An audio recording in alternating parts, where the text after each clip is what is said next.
fitness enthusiasts and ultimate frisbee aficionados to the TOBU Fitness Podcast.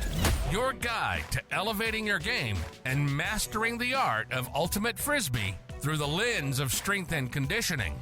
Whether you're a seasoned player or just stepping onto the field for the first time, this podcast is your one-stop destination for unlocking your true potential. This is the TOBU Fitness Podcast with your host, certified strength and conditioning coach, Justin Shelby. What's going on, everybody? Welcome back to the podcast. This is episode number 6. Today's going to be a little bit of a different episode. We also haven't had an episode all of October, and that's because I've been overseas. Took a little bit of a trip, so I want to talk about that. But yeah, if you looked at the title of this episode, going to be talking about the trip, going to be talking about burnout in Ultimate, which I think is going to be an interesting topic. Going to explore a little bit more about the off-season that we talked about in the last episode with Andrew Calvert. So if you haven't checked that out, highly recommend checking that out. But yeah, we talked a little bit about in-season versus off-season training. So I want to expand a little bit more on off-season training, since now, at least for me, I'm full swing into the off-season. So I want to explore that a little bit more. And I put out a clip on social media from that last podcast about playing too much in Ultimate. Definitely got some mixed responses, got some responses that I wasn't necessarily expecting. I want to clear the air on that and explain that a little bit more, because I think this idea of playing too much Ultimate is one that's definitely kind of controversial, but I think also it's a little bit misunderstood. So I want to talk about that a little bit deeper. But yeah, as far as the trip goes, won't talk about this too much, but I went to Japan. It was really cool. I'm half Japanese. My mom's side of the family is from Japan. So have family over there, was able to go see them. I haven't been back since pre-COVID. So it's been a while. So it was definitely really nice to go back. I was born in America, raised in America, but most like summer breaks growing up, we'd go visit family. So definitely really cool to be back. If you haven't been to Japan, I highly recommend it. I think it was only about a year ago. I think it was October of last year that Japan opened back up from COVID, right? So opened back up to tourists. And Japan's already a pretty popular tourist destination, but now it seems like everybody wants to go. And then most of the tourists are also just going to the same tourist spots that they're seeing on social media. So it's like we've got this overcrowding issue, and then we've got everybody going to the same spots. So too many tourists all going to the same spots makes those tourist spots very, very crowded. So it's definitely a little bit of a different experience with just that many people all the time, right? And Japan's a relatively kind of small country, so it's not like America where everything's kind of spread out, especially in Texas where there's just so much land. Japan's kind of squished together in a sense, compared to Texas and compared to America where everything's spread out. But yeah, just that many people and that much crowding was definitely really different than I'm used to. So if you are going to Japan, highly recommend going, but maybe avoid some of those super common tourist spots, right? If you're planning your entire trip based off of TikTok or based off of Instagram, right, expect to see a lot of other tourists, but check out some of the other stuff, the lesser known stuff, or the countryside. It's beautiful. I highly recommend. And one of the reasons I took this trip, right, or a lot of reasons that don't even have to do with Ultimate, right? Wanted to see family, wanted to go. One of the unintended consequences, I guess, of this trip was that it was a very nice break for me to kick off the off season. So kind of like we talked about in episode 2 of the podcast, if you haven't checked that out, highly recommend checking that out. But I talked about how things in Ultimate and things in life in general, right? But things in Ultimate, things in training especially, are not black and white. So it's not that a squat is better than a deadlift. It's not that sprinting is better than jumping. It's relative. It's just about your own situation. You've got to get more information. You've got to get context. And I think how you approach the off season is very similar. You'll see a lot of people immediately go take a break, just like I did, right? And I think that is completely okay. But on the flip side of that, you'll see a lot of people that come off of their season, right? Maybe you're a club player, you didn't do well at sectionals, you didn't do well at regionals, and you are fired up. You are motivated, you've got a lot of goals, right? Maybe you want to do better with your team next year, right? Maybe yourself, you just want to do better. Or maybe you want to do better so you can go play for a better team, right? Whatever it is, a lot of people, they take these goals, they're highly motivated because they've got this experience that just happened and they immediately start going super hard in the gym, super hard in their training. And again, I think that is completely okay because it's really up to whatever you need in the off season, right? Me personally, we'll get a little personal here, a little deep. This was my first year really committing a lot of time to Ultimate. So this is my second ever club season. If you don't know, I played for a team called Alamode. It's an open team out of San Antonio, Texas.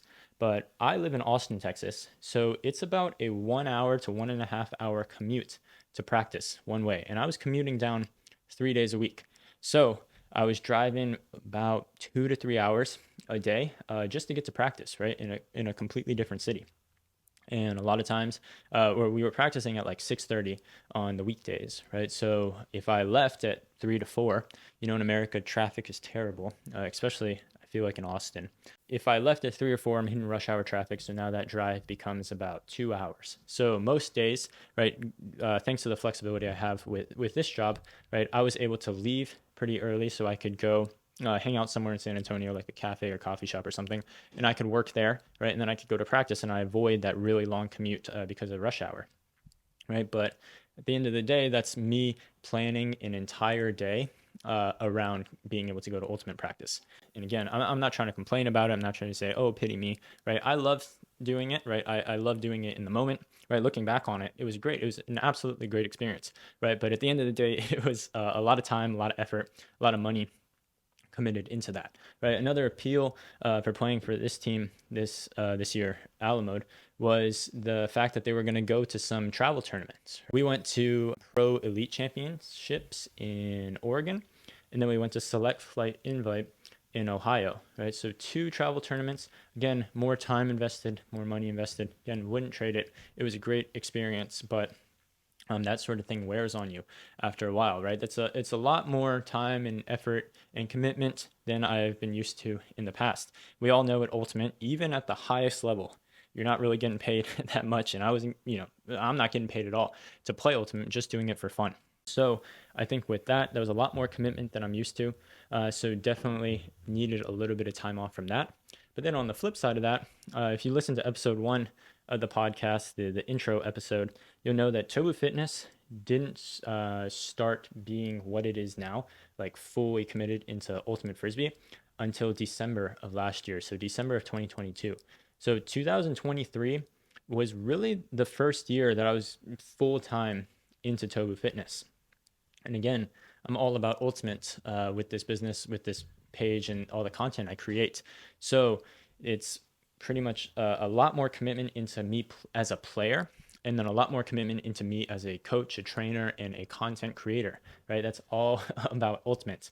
Again, not trying to complain about it, right? I love it, but it's a lot more commitment and time than I'm used to, and that commitment to Ultimate Frisbee kind of through different lenses, through different ways, was definitely a lot more than I'm used to. So for me, I needed a little bit of a break from it all, just to kind of refresh and get my mind right and be able to recover from that. And a big theme we're going to talk about that I'll come back to a lot throughout the course of this episode is the idea of giving yourself a break so you're not forced to take a break later.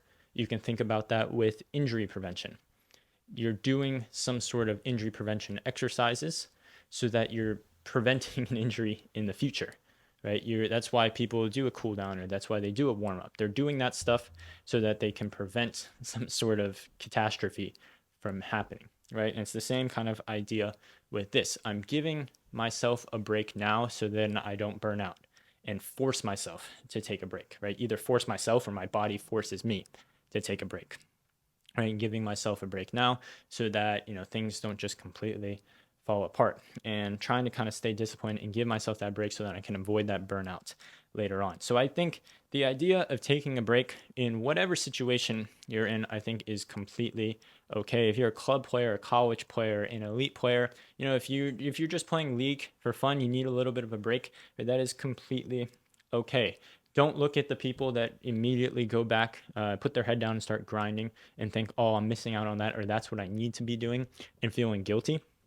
I think it's completely okay to take a little bit of a break from the sport if that's what you need. The flip side of that, don't feel like you have to take a break. If you're somebody that wants to immediately go back into training and lifting and, getting better, right? Ride that wave if you need to, right? If you feel like you're somebody that can kind of be disciplined in how they're approaching it, where you're kind of giving yourself a natural little break, right? Meaning, let's say you were doing a whole bunch of volume, a whole bunch of intensity, you're working out and playing ultimate stuff 6 days a week, and you want to drop that back down to 3. Well, that's you naturally giving yourself a break because you've cut out 50% of how much you were doing, but you still can start to make progress because you're still working out 3 days a week, right? That's completely okay as well. And that brings us to my main point as well, is that in the off season, it isn't just about taking a break, because I completely understand if you are somebody that is super motivated and wants to get back out there and start improving,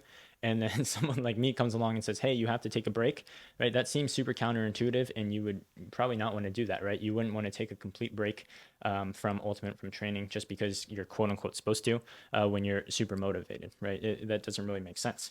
What the off season really is we're trying to just shift our lens of how we're looking at training, how we're looking at improvement, how we're looking at progress, and giving our body something a little bit different, right? Changing up the stimulus a bit. Because a lot of times what happens is people are just playing too much ultimate. Let's talk about this topic here. So when we talk about playing too much ultimate, I think a lot of times people think about it in the context of a week. It's like, oh yeah, if you're playing 6 days a week, you definitely need to take Sundays off and give yourself a rest day. And it's like, yes, right. Overall, that's correct. You probably should be taking a rest day at least 1 day a week, or at least like a lower intensity day. So you're not just 7 days a week beating your head into the wall super, super hard, right? But that's in the context of a week. What's more important is looking at it throughout the context of an entire year, right? Which is what an off season is. If you're going hard 10 months out of the year, right, you've got to have some period of time, right? So those last 2 months where you're kind of going a little bit lower intensity, you've given yourself that off season. You're giving yourself that like quote unquote rest day. If you just go hard throughout the entirety of the year, right? And I think this is what we see, where people are playing too much, where they play at a high intensity. They play a lot of ultimate all year round. And that's what I mean by they're playing too much, right? You'll see this a lot in like college players, right? Where they play ultimate, right? They have their fall college season, which is like their preseason, right? They go on winter break, they come back, boom, they've got their entire spring season, and then they'll start playing club, and they've got their entire club season, right? And then the end of college and the beginning of club kind of overlaps, and the end of club and the beginning of college kind of overlaps. So they're playing a lot of ultimate practices, pickups, pods, games, and tournaments, right? All year round. They never really have that time to take a break. Imagine it like a tournament, right? Day one, you can go super hard. You can go 100% and you're good because you're fresh, right? But then what happens day two? You are trying to go at 100% and you're still able to go at 100%, right? But you have that residual fatigue from day one. You're still a little bit tired, still a little bit sore from day one. So day two, your 100% is maybe 90% of what you were able to do before, just because of fatigue, right? Not saying you're lazy, not saying you're just being a wimp or whatever it is. It's just the nature of it, right? You can't go as hard because of that fatigue before. Now imagine if we never then took a day off to then let that recover, right? And we just continually compound that over and over and over. I think that's kind of what we see with people who never take a break throughout the entirety of a year. It's like we're kind of always living in this day two type athleticism, where we've got this like residual fatigue from just playing so much, right? Where if we can tone it down a little bit and change the way we're approaching our training, I think we could definitely see some really good results in taking that off season. Real quick, going to interrupt with the sponsor of today's episode. It's me, it's TOBU Fitness. So all the content that I put out on Instagram, on YouTube, through this podcast is completely free, but the stuff that helps keep it free is the coaching and the training. So I want to talk about that real quick. I've got one-on-one online coaching that's a little bit deeper than, here's your training program, go have fun, or hey, let's hop on a Zoom call and let me watch you work out. That's not what online training is, the way that I do it. What I do is I make you a completely custom training program, and then from there it's constant communication and feedback. So you can get feedback on your form, right? We can kind of communicate through comments and messages, video chats, anything that allows you to kind of stay accountable and help answer your questions. And then we're constantly adapting the program. Maybe you're progressing at a faster rate than you thought. Maybe we've got to change things around for injuries. Maybe we've got to adapt it because something's aching you, or maybe we've got a tournament coming up. Whatever it is, right? Things are constantly adapting and changing. There's a lot of coaching that goes into it, right? So, like I said, it's not just here's your training program, go at it, right? There's a lot of coaching that goes into this. And I've really liked the experience. A lot of clients have had some good experiences. That's one option. Another option I have is the consulting call. So maybe you're somebody that doesn't need a full coaching experience. Maybe you've just got a specific question, right? If you're coming back from an injury, if you're just trying to improve one thing, right? If you just want me to kind of critique your own training program, hop on a consulting call. You've got 30-minute and 1 hour options, but on there, it's pretty much an open Q&A, right? Here to answer any of your questions. Highly valuable. A lot of the people that have hopped on the call, right, have gotten a ton of value. So we've got an option pretty much for anything you might be looking for down there in the description or linked in my bio on Instagram. You're going to find my website where you'll find a lot more information about the coaching and the consulting calls. Let's get back to the podcast. Now, I understand at the highest level of the sport, it's not always possible to take a complete break. So if we want to look at it in terms of ultimate or in other sports. Now, a lot of times, maybe before sports kind of progress to the level they're at now, right? Sports are very intense. There's a lot of money involved. There's a lot of, resources pumped into professional sports and high level sports, right? It looks very different than how it did in the past. If we're going to look at other sports, right, guys like Kobe Bryant in the past would take complete time off where they might go play other sports, right? I know in like the 80s, I believe it's Hakeem Olajuwon would also do the same thing where he just took complete time off and he'd go play soccer. They take time off from their sport so then they can go expose their body to some other things. And I've talked to some high-level AUDL players, high-level club players that kind of do similar things where they'll take a period off from ultimate. Doesn't mean they're completely not doing anything, kick their feet up on the couch and just not move. No, they're just taking a break from that one thing. They're changing the stimulus on their body. Now, I understand though at the highest level of the sport and where the sport has kind of progressed to now, that's not always possible, because as much as there's the athleticism side of ultimate, there's also the skill side of ultimate. So athleticism being, of course, like how conditioned you are, how fast you are, your quickness, vertical jump, all that stuff, right? That stuff, it goes away pretty quick, but also can come back pretty quick. So let's say you take 2 weeks off, right? Your athleticism, your conditioning especially, probably is going to go down a bit, but give yourself about a week or two of training and you're going to be right back to where you were, right? So that stuff goes away quick, but it also comes back really quick. Whereas skills can go away pretty quick. And a lot of times, if you're not continually improving your skill, right, your competition is just going to leave you in the dust. Because look at the highest level of ultimate across all divisions. All those players are really, really skilled, right? Insane throws, insane game IQ, visual awareness, spatial awareness, defense, all that stuff. The skill at the highest level is insanely high. So you've probably got to continue to touch up on your skills to some extent. A lot of high level players kind of talk about how each year the game kind of slows down for them. And that's because their skill of visual awareness, their skill of just awareness in general, right, is constantly improving. So the speed of the game seems to slow down because they're getting better at kind of reading and understanding what's happening. Right? And that's something that can only improve if you're constantly improving the skill, if you're constantly exposed to it, right? Same with throwing, right? You're only going to improve your throwing if you're actually working on your throwing. So I think in the off season, it's okay to touch up on some of your skills. So you can just go out and throw just a little bit. So in like a low intensity setting, right? When you're in this period of your off season, when you're in this period of giving your body a break, it's okay to still kind of go out and throw if that's something you enjoy doing. If you're somebody that, let's say, is very disciplined and likes to, really, really focus on your technique and be, again, very disciplined with how you're approaching your throwing. Maybe it's okay in the off season to still work on your throwing, still work on your skills, but maybe you're a little bit more relaxed with it and you're working on stuff maybe you wouldn't usually work on, like some offhand stuff or some moves or some throws that you usually wouldn't throw. That way you can continue to improve your skill, but it's not kind of like mentally taxing in that you're keeping yourself super disciplined, right? Quote unquote, like boring throwing almost, right? Like if you go out there and you just work on your flat flick, but you're focusing super hard on your technique, right? I can imagine in a sense that might be a little bit draining, like mentally. Whereas if you just kind of go out and have fun with it, you're still working on your technique, you're still working on your skills, but just kind of in a different way, right? We can also think about it like we're micro dosing some skills, right? We're just kind of touching up on skills every once in a while, right? That's something that could kind of help out. That's something that would allow you to keep up the skill while you're letting the rest of your body kind of take a break. Because again, when we're thinking about taking a break in the off season, it's not a complete break. Hey, do nothing, right? If you're somebody that needs to kind of start to improve again, this will really apply to you. But it's about changing the stimulus that we're putting on our body, right? Let's think about it like caffeine. If you're somebody that consumes caffeine a lot, over time, your body starts to get desensitized to it, right? Maybe the very first time you had a cup of coffee, you were buzzing, but now it's just what you need to stay at a baseline.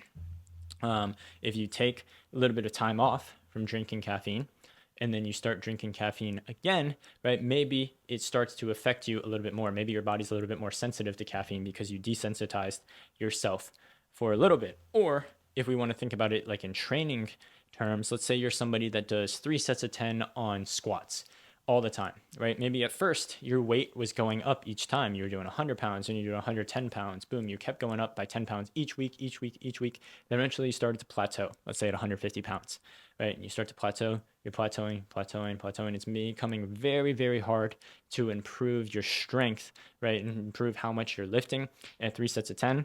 But if you start to change that up a little bit, then you could start to see some results, right? So you're not taking a break from lifting squats, right? Maybe you're just changing the stimulus on your body, right? So maybe instead of 3 sets of 10, maybe you drop that down to 3 sets of 5. But what can you do when you go to 3 sets of 5? You can now increase the weight quite a bit, right? So now your body is getting stronger because it's lifting more weight. It's just in a little bit of a different way. And what we can do in the off season is we can progress skills in a very similar way where we're just changing the stimulus on our body. Good one to think about is conditioning, right? I've talked about in the past before, a lot of times when you are in season, you probably don't need to be doing a ton more conditioning because you're already playing a bunch of ultimates, right? You're scrimmaging, you're practicing, you're playing tournaments and games. That is your conditioning.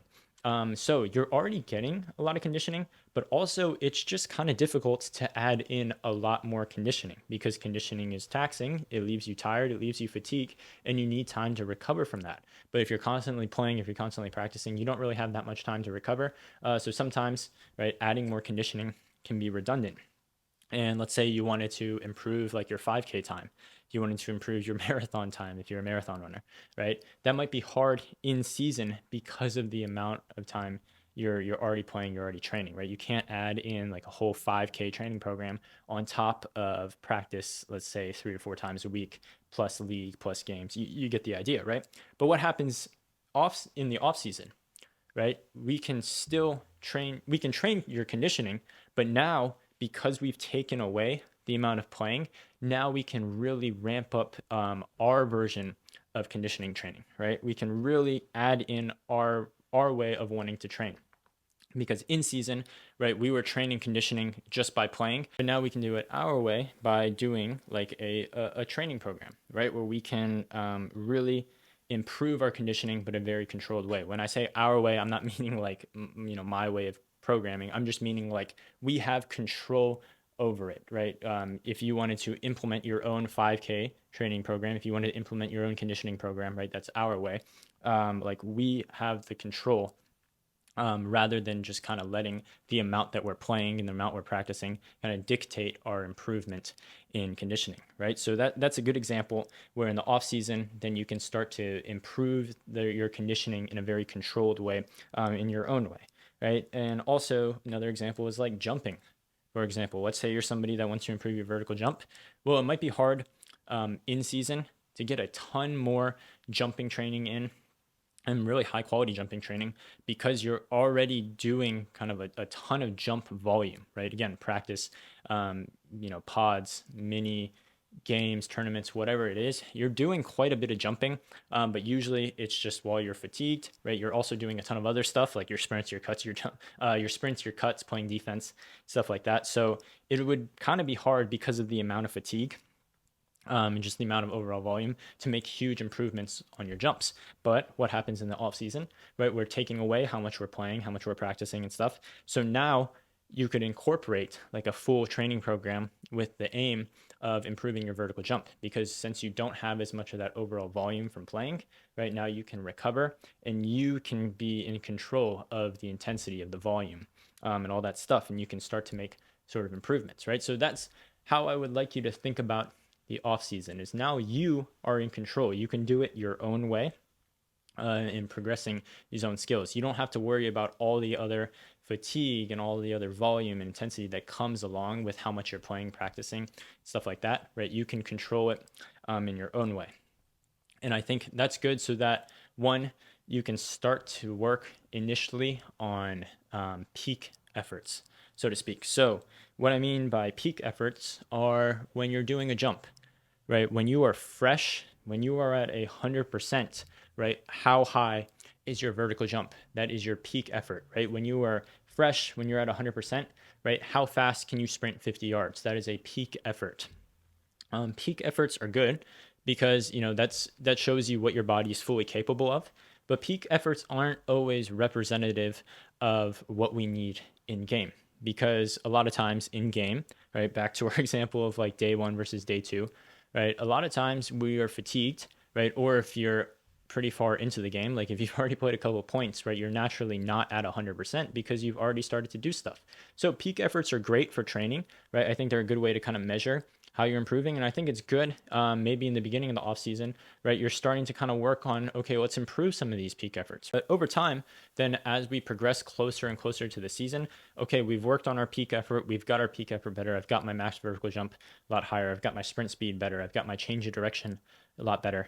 Now I've got to improve my capacity, right? So let's say my vertical jump is 50 inches. I'm just going to use 50 inches because it's easy math, right? There's no way I could ever jump 50 inches. So don't get any wrong ideas. But let's say, right, 50 inches is your vertical jump. That is my peak effort, right? Well, if I know 100%, or if I know I'm at 100%, I can hit 50 inches. Well, I want to make sure that I'm really good at doing like my 90% and my 95% multiple times, right? When I'm tired, when I'm fatigued, when I'm in the middle of a point, can I hit my 90% multiple times, right? Can I play defense and chase my guy around, and then we get the turn, and then I go deep, right? So I've been doing all this sprinting already, right? I'm already kind of tired in this point, right? Can I hit like my 90% when the handler throws it up and I've got to sky somebody, right? Can I hit my 90% multiple times? Can I do that multiple times throughout the course of a tournament, right? That's what work capacity is, right? So 50 inches is my peak effort, but can I hit 40 inches multiple times? Can I hit 45 inches multiple times, right? That kind of idea. Like 80, we need to be really good at being able to reproduce our 80 to 90% multiple times. That's what work capacity is, right? So working on our peak efforts kind of maybe earlier in the off season, and then slowly kind of progressing that to like how well can we do our work capacity stuff, right? Later in the off season, how well can I reproduce my 80 to 90% multiple times? So that's kind of a vague, outline of what an off season might look like. But I hope that kind of helps you understand that in an off season, again, it's not just taking a complete break. We're just kind of changing up the way that we look at how we are providing our body with different training, right? Back to episode 5 with Andrew Calvert, where we talked about in-season versus off-season training, right? A big thing that he was talking about a lot is that idea of capacity. In the off-season, we are building up capacity so that we are able to handle the entirety of the season, right? The season is very long. The season is very taxing, right? We've got to make sure that we are doing some stuff in the off-season so that we are prepared for the in-season. Kind of like back to the context of a week example, right? Let's say you're playing, you're practicing, you're doing a bunch of stuff Monday through Saturday. Well, Sunday is your rest, right? But let's think about what rest really is, right? It's just preparing your body for the rest of the week. You've completely lowered your intensity, right? You're giving your body time to relax and recover, rejuvenate, and be ready again so that it can take on the next 6 days. That's kind of what the off season is, right? We're preparing our body, we're letting ourselves recover, rejuvenate, get stronger, get faster, get better, right? So then we can handle the duration of the in season. So hope that kind of makes sense. Remember, when we're thinking about playing too much, it's not just in the context of a week, right? It's not an arbitrary, hey, playing 3 days a week is too much. Hey, playing 5 days a week is too much. No, it's just about thinking about what kind of makes sense for your body. Are you somebody that can go hard for 6 months, but then needs 6 months off? That's completely okay. Are you somebody that can go hard for 8 months and needs 4 months off, right? That's completely okay. But if you're somebody that can only go hard for 6 months and you're trying to fit yourself into an 8-month schedule, right? That's where we've kind of got to reevaluate and change up how we're kind of looking at things. So hopefully this was a helpful episode. I'm not sure really how well this one turned out. Wasn't much planning to this one like in the past where I've had kind of a ton of talking points. This one was just a lot of things I was honestly just kind of thinking about during my trip more than anything. But, just wanted to reassure people maybe that are out there that taking a break is okay. And then just kind of clarifying what some of the stuff in the off season might want to look like. But yeah, if you had any questions about this stuff, right, it's on Spotify, it's on Apple. So you can leave some questions down in the poll so that they'll ask you at the very end of the episode. But if not, you can always DM me on Instagram. If you're on YouTube, feel free to leave some comments down there at the bottom. We'd love to help out with any questions. But yeah, other than that, thank you for tuning in and have a good rest of your day.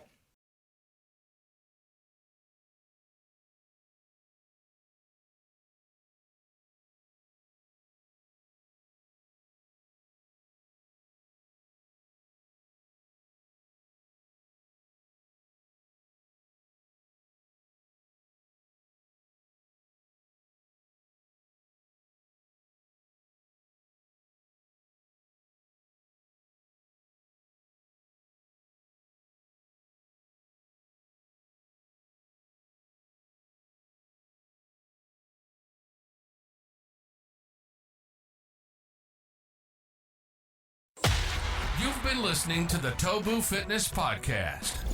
We hope you've enjoyed the show. If you did, make sure to like, rate, and review. We'll be back soon. But in the meantime, hit us up on Instagram and YouTube at TOBU Fitness. And to get info on one-on-one coaching and training programs, hit the website at TOBUFitness.com. Thanks so much for listening, and see you next time on the TOBU Fitness Podcast.